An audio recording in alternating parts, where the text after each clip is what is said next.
BCC news కి స్వాగతం. నేటి ముఖ్యాంశాలు. 3 డిసిల్టేషన్ పాయింట్ల నుండి ఉచిత ఇసుక సుమారు 1,37 టన్నుల 668 మెట్రిక్ టన్నులు ఇసుక స్టాక్ యాడ్ పాయింట్ నందు పారదర్శకంగా ఉచితంగా ప్రజలకు అందుబాటులో ఉంటుంది.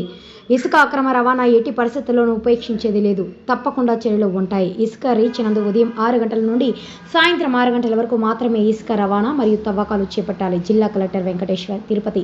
ప్రజలకు అందుబాటులో పారదర్శకంగా ఉచితంగా ఇసుక అందేలా ప్రభుత్వం ఇసుక ద్వారా ఎలాంటి ఆదాయం ఆశించకుండా పలు చర్యలు చేపట్టింది. ఈ నెల 15 లోపల జిల్లాలో 3 డిస్టిలేషన్ పాయింట్ల నుండి సుమారు 1,37,686 మెట్రిక్ టన్నుల ఇసుక స్టాక్ యాడ్ పాయింట్లను పారదర్శకంగా ఉచితంగా ప్రజలకు అందుబాటులో ఉండేలా చర్యలు తీసుకుంటున్నామని జిల్లా కలెక్టర్ వెంకటేశ్వర్ పేర్కొన్నారు.